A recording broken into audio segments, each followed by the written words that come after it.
जय मसीह की। मैं आज आपको एक दृष्टांत बताने जा रहा हूँ। ये दृष्टांत प्रभु यीशु मसीह ने अपने चेलों से कहा था।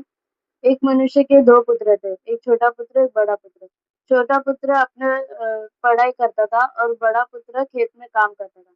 एक दिन छोटा पुत्र अपने मित्रों के साथ बात करता है, तभी उनके मित्र बोलते हैं कि तू तो बहुत अमीर है, अपने पिता से संपत्ति मांग और हम लोग दूर देश जाके व्यापार करके व्यापार करेंगे करके बोलते हैं।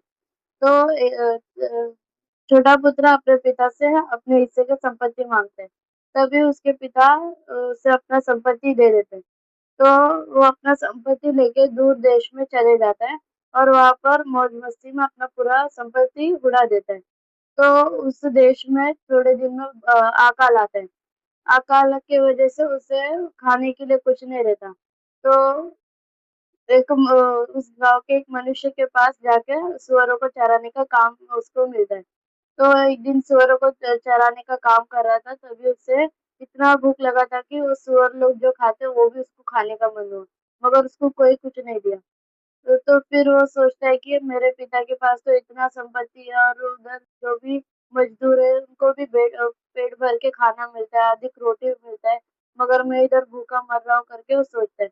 और वो बोलता है कि मैं अभी जाकर अपने पिता से कहूँगा, हे पिता, मैंने तेरे विरुद्ध और स्वर्ग में रहने वाले प्रभु यीशु मसीह के विरुद्ध मैंने पाप किया है, तो मुझे अपने एक दास की तरह रख ले करके वो क्षमापना मांगने जाता है।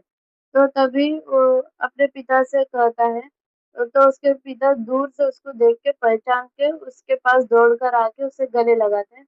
और फिर वो पुत्र कहता है कि मैंने तेरे विरुद्ध और स्वर्ग में रहने वाले प्रभु यीशु मसीह के विरुद्ध मैंने पाप किया है, तो मुझे अपने एक दास की तरह रख ले। तो फिर उसका पिता उसे उठाकर उसे गले लगाता है और उसे घर के अंदर लेके जाके अच्छा वस्त्र, अच्छा अंगूठी और जूते पहनाकर एक मोटा बछड़ा कटवाता है और कहता है कि आनंद मना, क्योंकि मेरा यह पुत्र मर गया था, अब जी उठा है।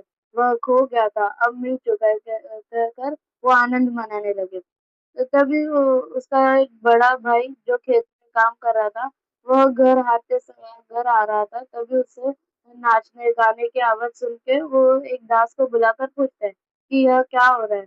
तो फिर वो दास कहता है कि आपका भाई भला चंगा वापस आया है, इसलिए आपके पिता ने भोजन रखा है और एक मोटा बछड़ा कटवाया है करके कहता है।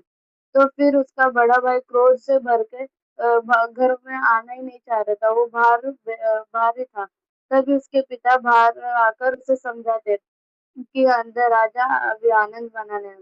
तो फिर भी वो नहीं आता है। तो वो बोलता है कि मैं इतने वर्षों से तेरे साथ रहा हूँ, तेरी एक भी आज्ञा नहीं टाली और तूने मुझे एक बकरी का बच्चा नहीं दिया, मगर तेरा छोटा पुत्र ने सारी संपत्ति उड़ा दी और तू इसके लिए भोजन रख रहा है, उसे अच्छा कपड़ा, अंगूठी, जूते पहना रहा है करके उसे गुस्से में बोलता है। तो फिर उसके पिता बोलते हैं कि अ, आज हे पुत्र, जो भी मेरा है वह सब कुछ तेरा ही है। तो आज आज हमें आनंद मनाना है, क्योंकि तेरा छोटा भाई खो गया था, अब मिल चुका है, वह मर गया था, वह जी उठा है। ऐसा कह के वो वापिस से आनंद मनाने लगे। Thank you.